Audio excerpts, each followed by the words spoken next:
뭐야? 난 이제 문제를 쓰고 있는데 벌써 답을 말한다고? 여기 영국의 명문 학교를 다니는 문제풀이에 자신이 있는 한 학생이 한국의 어느 전학생을 상대로 경쟁심에 불타오르며 열을 내고 있다고 하는데요. 이를 본 주위 학생들과 선생님마저 이게 어떻게 된 일인지 큰 충격에 빠지게 되는데요. 과연 어떤 일이 일어나는지 오늘의 사연을 통해 함께 보시죠. 시작하기 전에 구독과 좋아요 버튼을 눌러주시면 더 좋은 영상으로 찾아뵙는데 큰 힘이 됩니다. 안녕하세요. 제 이름은 알드릭 울프입니다. 저는 영국의 세인트 바솔로뮤 기숙학교에서 공부하고 있어요. 매일 아침 오래된 복도를 걸을 때마다 자부심을 느꼈어요. 저희 학교는 오랜 역사와 엄격한 전통으로 유명했어요.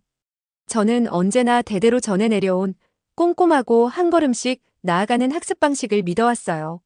어느 선선한 가을 아침에 저는 수업에 가면서 당당하게 고개를 들고 걸었고 오늘 풀 문제들에 대해 생각했어요. 교실에 들어서자 무언가 달라졌다는 것을 눈치챘어요. 교실은 속삭임과 호기심 어린 시선으로 가득 찼어요. 무슨 일이 일어나고 있는지 궁금했어요. 학생들 사이에서 소문이 돌고 있었어요. 한국에서 온 전학생이 저희 학교에 온다고 했어요. 저는 책과 몇몇 친구들에게 들은 몇 가지 이야기로 한국에 대해 조금 알았는데 그들은 한국 학생들이 수학에 아주 뛰어나다고 했어요. 제 몇몇 친구들은 한국 학생들은 맹목적으로 공부만 하니 빠른 두뇌를 가지고 있다고 농담도 했어요. 솔직히 말해서 저도 그럴 것이라 생각했어요. 그저 한국을 신비롭게 보이게 하고 어쩌면 과대평가된 부분이 있을지도 모른다고 생각했죠. 저는 창가 근처에 자리를 잡으면서 흥분된 반 친구들의 얼굴들을 둘러보았어요. 그때 저는 제 친한 라이벌 토마스 윈체스터가 호기심과 약간의 회의가 섞인 미소를 지으며 그 이야기가 사실일까? 라고 속삭이는 모습을 봤어요. 저도 살짝 고개를 끄덕이며 저 역시 무슨 생각을 해야 할지 몰랐어요. 저는 저희만의 전통적인 학습 방식에 자부심을 느꼈고 이 새로운 학생이 과연 특별한지 궁금해졌어요. 잠시 후 교실 문이 열리더니 조용한 모습의 학생이 들어왔어요. 그의 이름표에는 김지훈이라고 적혀 있었어요. 그는 키가 크고 검은 눈동자의 눈과 부드러운 미소를 지니고 있어 친근하면서도 신비롭게 느껴졌어요. 저는 평소에 새로운 학생들이 과시하거나 자신감 넘치게 행동하는 것과 달리 김지훈은 겸손한 표정으로 들어오는 모습이 인상적이었어요. 저는 뭐야, 수학 천재처럼 보이지 않잖아. 라고 생각했어요. 하지만 자리에 앉자마자 그에게서 뭔가 특별한 기운을 느낄 수 있었어요.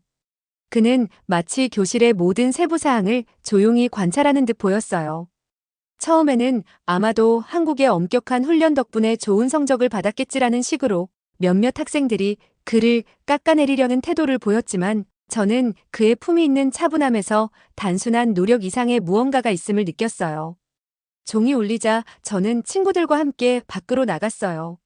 저희는 새 학생에 대해 이야기를 나누었고 몇몇 친구들이 한국 학생들이 단지 계산 기계처럼 보인다는 고정관념을 농담 삼아 이야기하기도 했지만 저는 그의 조용한 자신감 속에 감춰진 깊은 강인함에 대해 부드러운 감탄을 금치 못했어요.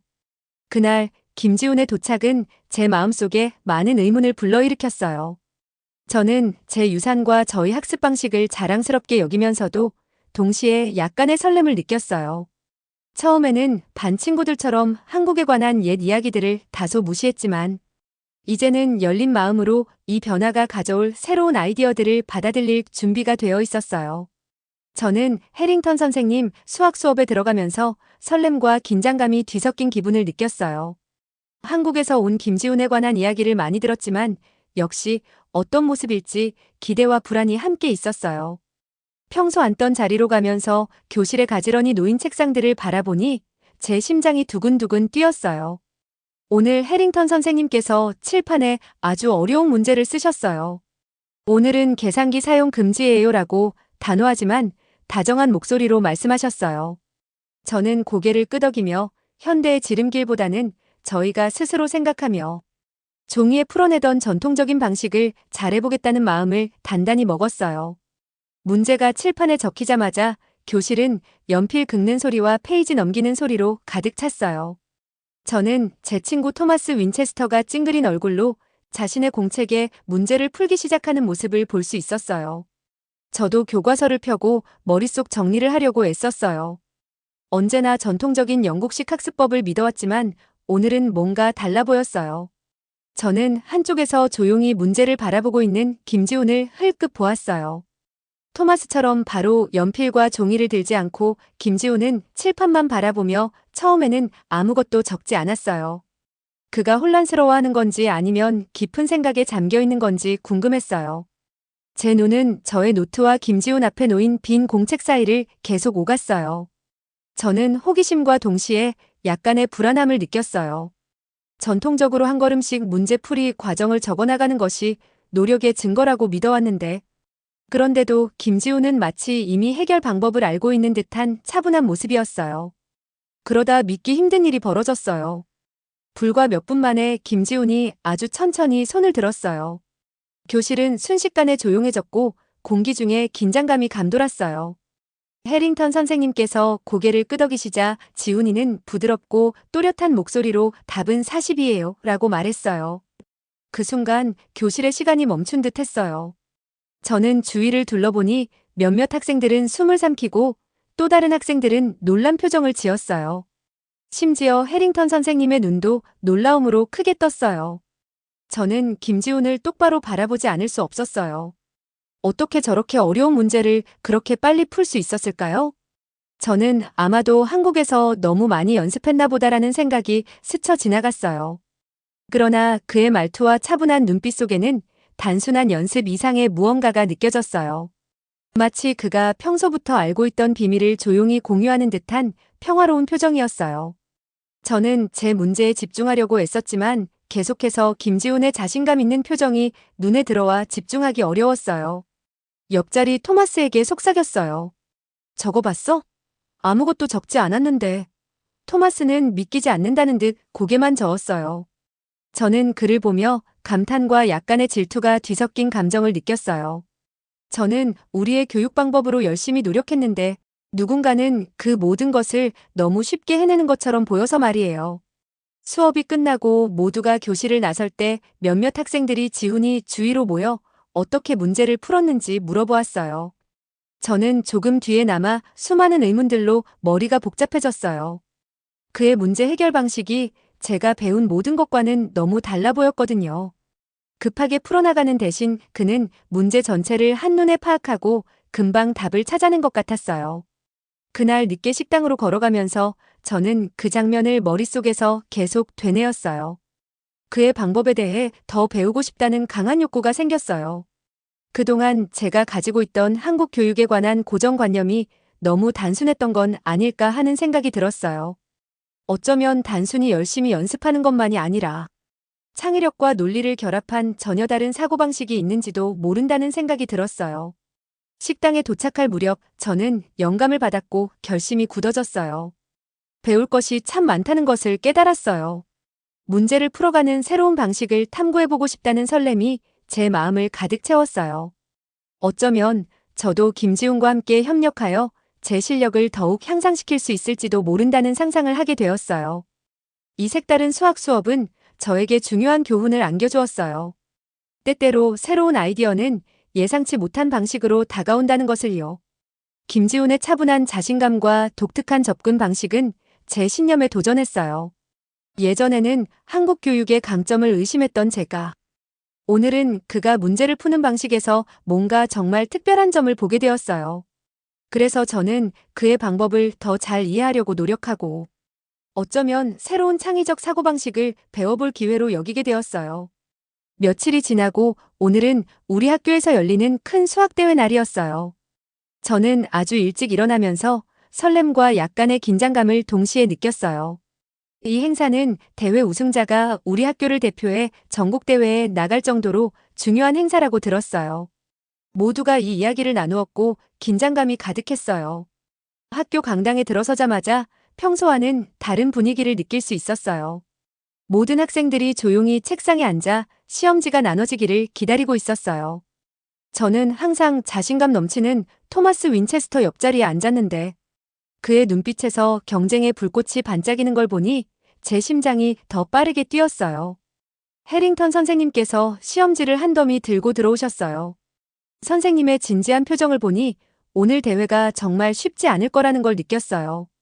선생님께서는 오늘은 계산기 사용 금지예요. 오로지 머리와 종이만 사용하세요라고 다시 한번 상기시켜 주셨어요. 저는 고개를 끄덕이며 깊게 숨을 들이켰어요. 제 스스로의 실력을 믿었지만 한국에서 온 새 학생 지훈이는 어떻게 할지도 궁금했어요. 잠시 후 해링턴 선생님께서 첫 번째 문제를 큰 소리로 읽기 시작하셨어요. 저는 선생님의 설명을 귀 기울여 들으며 제 생각과 계산을 빠르게 종이에 적기 시작했어요. 오랫동안 연습해온 전통의 방식대로 제 머리를 열심히 움직여 보았어요. 잠시 시험지에서 눈을 떼어보니 토마스는 찡그린 얼굴로 집중하며 자신의 문제에 몰두하고 있었어요. 그리고 제 눈은 자연스레 김지훈에게로 향했어요. 그는 교실 맨 끝자리에 앉아 담담하게 문제를 보고 있더군요. 우리처럼 급하게 메모를 하는 대신 그는 생각에 잠긴 듯 문제지를 바라보고 있었어요. 저는 혹시 그가 아무것도 적지 않고 머릿속으로 문제를 풀고 있는 건 아닐까 하는 의문이 들었어요. 그 모습이 거의 믿기 어려울 정도였지만 그의 표정은 확신에 차 있었어요. 저는 제 문제에 집중하려 애썼지만 계속해서 김지훈을 훔쳐보게 되었어요. 그가 눈을 천천히 신중하게 움직이는 모습이 보일 때마다 저는 경외심과 약간의 질투심이 뒤섞인 감정을 느꼈어요. 우리 모두가 힘겹게 문제를 풀어갈 때 그만큼 침착할 수 있다는 게 참 신기했어요. 그러던 중 믿기 힘든 일이 벌어졌어요. 불과 몇 분 만에 김지훈이 손을 들었어요. 그 순간 교실 전체가 순식간에 조용해졌고 제 가슴 속에서는 긴장이 엄습했어요. 해링턴 선생님께서 고개를 끄덕이시자 김지훈은 차분하고 안정된 목소리로 문제의 답을 말했어요. 그의 목소리는 또렷했고 얼굴에서는 전혀 긴장한 기색이 느껴지지 않았어요. 그 순간 마치 시간이 멈춘 듯 했어요. 교실을 둘러보니 많은 학생들이 놀란 눈으로 바라보고 있었고 토마스조차 믿기지 않는 듯 바라보고 있었어요. 심지어 해링턴 선생님의 얼굴에도 놀라움이 가득했어요. 저는 그 자리에 얼어붙어 어떻게 이게 가능하지? 라는 생각이 머리를 스쳐 지나갔어요. 저는 언제나 어려운 문제를 풀 때 전통적인 노력과 꼼꼼한 계산만이 방법이라고 믿어왔는데 김지훈은 전혀 다른 방식으로 우리에게 보여주었어요. 대회가 끝나고 나니 강당 안의 분위기는 전기가 흐를 정도로 들뜬 기운이 감돌았어요. 학생들은 지훈의 놀라운 성과에 대해 흥분된 목소리로 속삭였어요. 저는 마음속 깊이 복잡한 감정을 느꼈어요.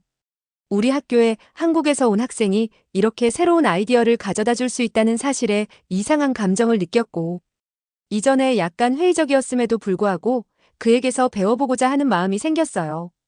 토마스와 함께 강당을 나서면서 우리는 오늘 일어난 일을 조용히 이야기 나누었어요. 토마스는 어떻게 저렇게 빠르게 풀었는지 이해가 안 돼.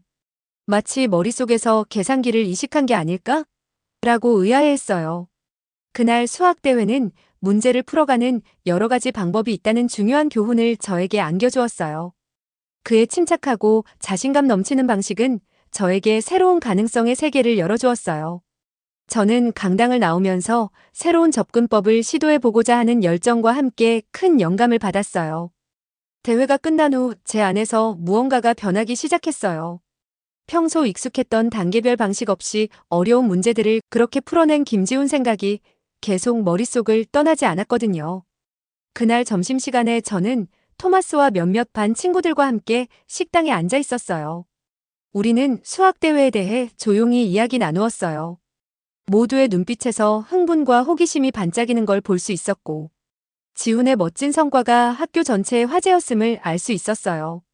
토마스는 어떻게 저렇게 빠르게 풀었는지 이해가 안 돼 마치 답을 그냥 알고 있는 것 같았어라고 고백했어요.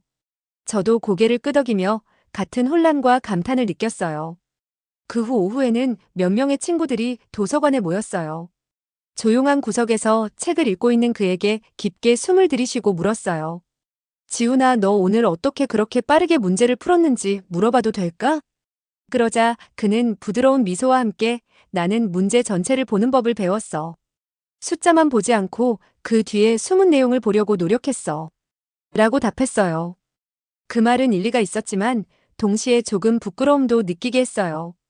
저는 항상 열심히 노력한다면 모든 과정을 꼼꼼히 적어내는 게 옳다고 믿어왔거든요. 그러면서도 제 사고방식이 너무 오래된 방식에 갇혀 있었다는 것을 깨달았어요. 지훈이의 방식은 달랐어요. 창의적이면서도 문제를 깊이 이해하는 데서 나온 방식이었어요.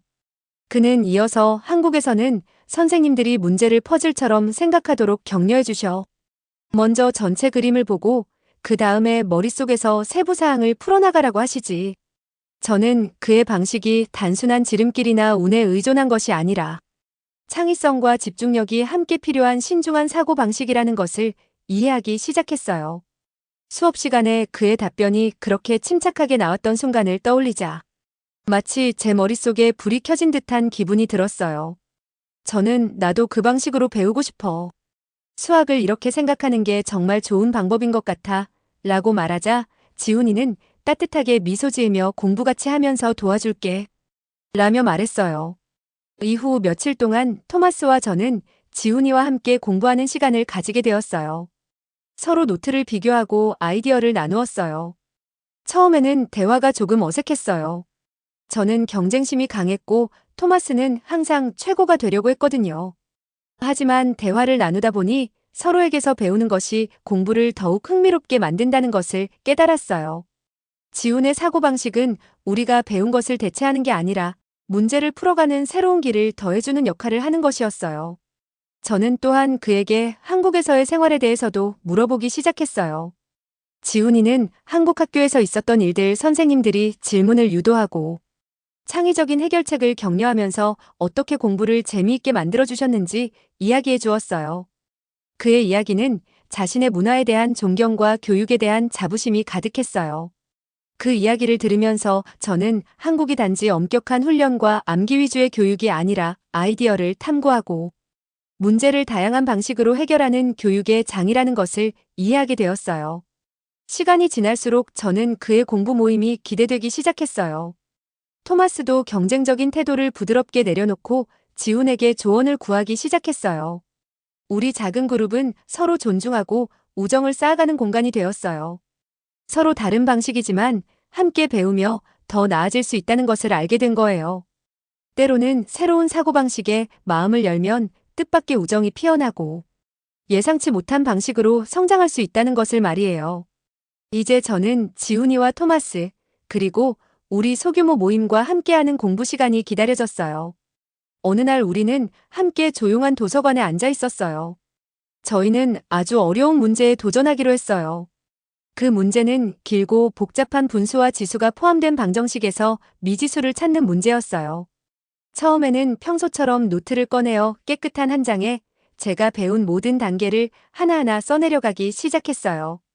괄호를 전개하고 비슷한 항들을 합치고 방정식의 한쪽에서 다른 쪽으로 항들을 옮기는 등 전통적인 방법, 즉 단계별로 차근차근 계산하는 방식으로 문제를 풀었어요. 저는 잠시 계산을 멈추고 확인할 때 지훈이는 먼저 문제 전체 그림을 봐. 모든 단계를 쓰기보다는 문제 전체가 어떻게 구성되어 있는지 상상해보라고 라고 하더군요. 처음에는 전체 그림을 본다는 말이 무슨 뜻인지 조금 혼란스러웠어요. 지훈이는 이렇게 설명해 주었어요. 방정식을 하나의 그림처럼 생각해봐.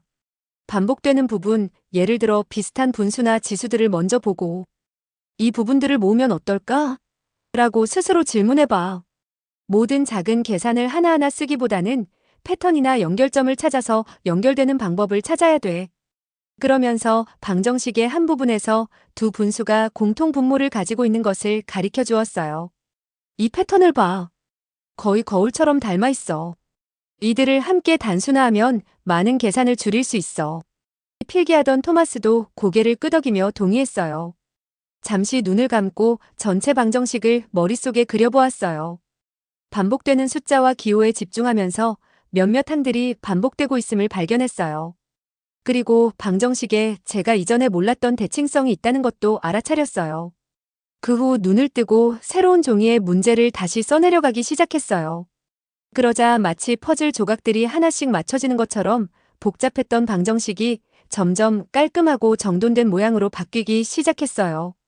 긴 단계를 전부 쓰지 않아도 비법을 발견한 기분이 들었어요. 오랜 과정을 생략하고 답이 자연스럽게 드러나는 것을 보면서 정말 뿌듯한 기분이 들었어요. 지우는 저의 새로운 접근 방식을 보고 미소 보이며 맞아, 패턴을 찾아서 비슷한 부분을 묶으면 시간과 노력을 절약할 수 있어. 수학은 단순히 힘들게 일하는 것이 아니라 똑똑하게 생각하는 것이 중요해라고 말했는데 단순하지만 큰 지혜가 담겨 있었어요. 그날 저녁 공부 모임을 마치고 도서관에서 나오면서 저는 오늘 배운 것들이 마치 새로운 지평으로 나아가는 문을 열어준 듯한 느낌을 받았어요. 진정한 문제 해결은 한 가지 엄격한 방법에만 국한되지 않고 창의적인 생각과 패턴을 찾아내는 방법이 함께 어우러질 때 이루어진다는 것을 깨달았어요. 저는 그날 밤 기숙사로 돌아가면서 오늘의 교훈들을 되새겼어요. 지훈이는 기꺼이 자신의 아이디어를 나눠주고 토마스도 열린 마음으로 받아들여준 것에 정말 감사한 마음이 들었어요. 이제 저는 한 가지 방법에만 머무르지 않고 서로 다른 접근 방식을 결합하면 문제를 더욱 효율적으로 해결할 수 있다는 새로운 관점을 가지게 되었어요. 저는 김지훈, 그리고 토마스와 같은 친구들이 함께라면 앞으로의 모든 문제들이 더욱 쉽게 해결될 것이라는 자신감이 생겼어요. 이 경험을 통해 저는 배우는 것이 단순히 숫자나 공식만을 외우는 것이 아니라 서로의 성장하는 과정임을 깨달았어요.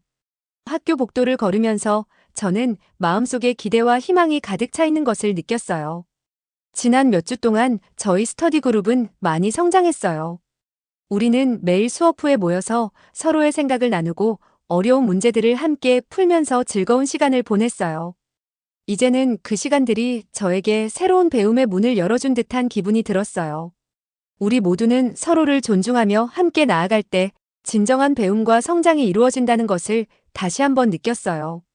저는 오늘 이 경험을 통해 앞으로도 계속해서 새로운 도전을 두려워하지 않고 항상 열린 마음으로 배워나갈 것을 다짐했어요. 이렇게 우리들의 작은 모임에서 시작된 변화가 언젠가는 더 큰 세상을 만드는데 큰 역할을 하게 될 것이라고 믿어요. 오늘의 영상은 여기까지입니다. 오늘의 사연 재미있게 보셨다면 좋아요와 구독 꼭 부탁드립니다.